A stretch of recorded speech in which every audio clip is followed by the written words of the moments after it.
Derick Giwner along with Matt Rose here for this week's edition of the Harness Spotlight. Today we're going to take a look at Saratoga Raceway for Saturday, July the 21st. It's their big night of the year. The $260,000 Garrity Memorial is the highlight attraction. It's the one major Grand Stake race this weekend from what I could see, and it's part of a Pick 5 at Saratoga, which has a Lucky Sevens theme. It's $7,777. We're going to take a look at that Pick 5. It starts in race 6 with a non-winners of $7,500 in last 5 event. But before we get started, we're going to take a look at one of the participants in that event as we go to the replay to check out a guy named Foiled Again. Foiled Again finally did it in start number, I believe, 315. He finally gets win number 100 with a very excited, jubilant Giwner on the bike down to Harris, Philly. Wire to wire, fended off pressure, got it done, got some national press. He made it onto SportsCenter. Great to finally see it, and with that said, he's right back in a couple weeks later, and he's good to go. And what are his chances of winning this particular race? With apologies to Foiled Again, I'm as you'll see in my Pick 5 ticket coming up momentarily, I'm not using my Pick 5 tickets. It was a very acute way written into this race. It's a non-winners of $7,500 in the last 5 starts. Also eligible winners of 100 races or $7.5 million earned lifetime, which is kind of cool. With that said, he draws well, a 2-hole, but there's a horse inside of him that looks pretty tough here. On paper, there's no way Artful Way should lose this race. He's dropping out of the open handicap. He looks like he lays over the field. The only chance maybe Foiled Again has is that because Artful Way is so much better that perhaps no one else will leave, Foiled Again will sit the pocket and maybe he, pulls off some magic. Yeah, I could see Foiled Again getting away in a pocket here. I'm looking at this race. Artful Way's leaving. It's going to be a very short price here. I don't really see anybody else that really can leave the gate. And one of them going to step over Artful Way and Artful Way retakes, I suppose. But in any event, it's probably a guarantee Artful Way's cutting the pace at a short price. Plunging from the open handicap, he went on a huge run at Yonkers a couple months ago, racing in their high condition classes. Drops out of the open into this very soft spot. Should go wire to wire here at a short price, and as you can see, he'll be my 50-cent Pick 5 key to start off the sequence. And I'm in complete agreement with you. I'm all aboard with Artful Way. He's going to be my single as well here. I just don't see any way he loses this race. Like I said, unless I leave open the possibility that Foiled Again sits the pocket to him and he's just, comes up with some classy mile and gets by him. But I think Artful Way really should win on paper.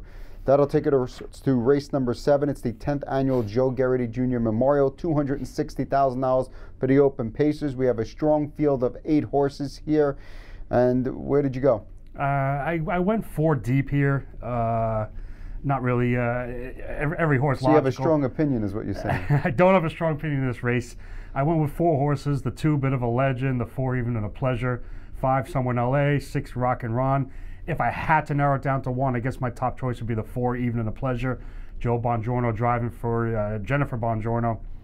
But this race figures to be a lot of action in this race. There was last year. There have been in previous editions of the Garrity. You can make a strong case for 4, 5, 6 horses in here. Hard to throw out Bit of a Legend, last year's upset winner. Someone in LA is just as classy as they come. Rock and Ron with reunited with Giwner obviously has a ton of early gate speed, but Even a Pleasure has just been absolutely awesome. We saw him run second best too when Cam Luck was really on his game up in Western Fair. Followed up with 3 super efforts in the open handicap at Yonkers. Not a pretty good spot here. He can leave the gate, not facing any major standouts here. But I am going to go 4 deep. I'm not letting Bit of a Legend beat me. Someone in LA hasn't been on the top of his game, but we know he's capable. And Rock and Ron with that blazing early speed has to be included. I narrowed it down from your 4 down to just 2 on my end, though your ticket's going to end up being cheaper than mine. I went with number 2, Bit of a Legend, and number 4, Evening of Pleasure. I think those 2 are going to be leaving hard off the gate in this particular spot. I think this is a week where you're going to see Bit of a Legend get aggressive along with driver Jordan Stratton. Yes, there's other outside speed in the race with Rock and Ron and Rodeo Romeo, maybe even Makitso, but I just don't see how all of them get there. I mean, everyone in the race can't leave. I know Evening of Pleasure is probably leaving, Bit of a Legend is probably leaving. I think they kind of line up in a good spot. One of them will either be on the lead or in the pocket and with a big chance to win this race, and I think they're the 2 best horses in the race. at least right now at this point in Yeah, time. it comes down to post position on a half-mile track. Rodeo Romeo, Market may have sealed their fates with the 7 and the 8 hole. I can't see them getting involved. Killer Martini, while a nice horse, is probably a notch below these. Definitely a notch below these. We didn't even mention Missile J, who's kind of erratic, puts in a good effort that puts in clunkers.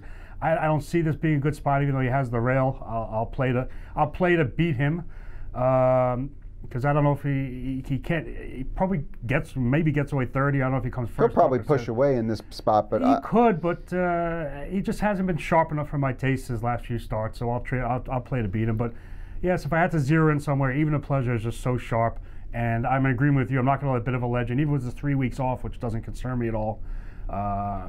Definitely not letting him beat me. But so Matt's going 4 deep in the Garrity. I'm going to go 2 deep, and we're going to move on to race number 8 because we still have 3 more races to go here. The race number 8 is an open handicap for the fillies and mares on the pace, $25,000 on the line. I went 3 deep in this particular race with 3 horses that could potentially be leaving in this spot. That's the 2 Bye Bye Michelle, the 6 Near to Franco N, and the 8 Lady Shadow. My top pick of the 3 is going to be Lady Shadow. If you look at her, she's won the open handicap 2 out of the last 3 weeks and finished second the 2 times in the last 4 weeks. She didn't win. She's clearly the one to beat in this particular spot. I think Bye Bye Michelle could potentially come away in a decent spot, has some early speed, could end up sitting the pocket if the race works out right. And Near to Franco N is an interesting sort for a trainer that doesn't race here very often. This looks like his first start at the meet. He's a pretty high percentage barn. Mm-hmm. This horse looks like she's been facing pretty good company. I wouldn't be shocked if this one pulled off the upset and you're getting a nice driver change to Jason Bartlett. Well, I'm in agreement with you with Bye Bye Michelle, the 2, and Lady Shadow, the 8. I didn't use Near to Franco. I used the 5 Spreester also on my tickets.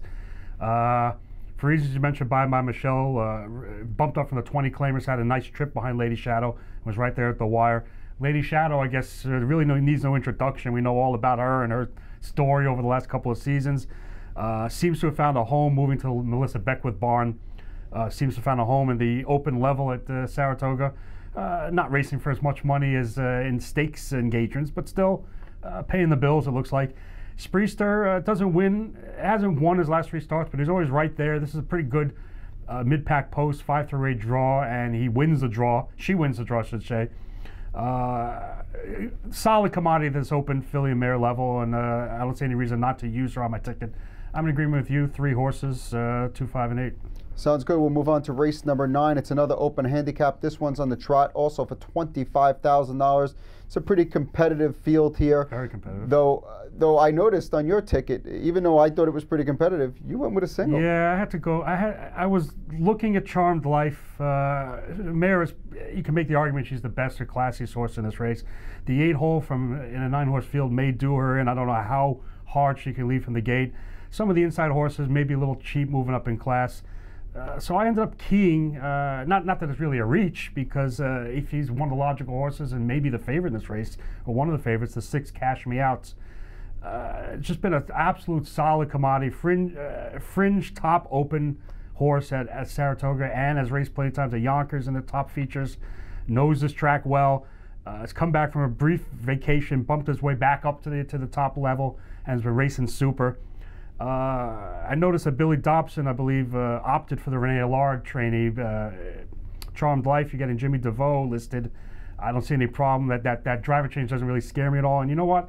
In a wide open race, I figure either I'm going to key a horse or I have to go 4 or 5 deep. And I don't see why. My opinion was, let me just key this horse and try to squeeze by with a horse that I know is more than capable and has a post edge on a couple of the outside competition speed types. I went a little bit deeper than you did here, and listen, there's probably like 5 horses in this race I think that could legitimately win the race, maybe even 6.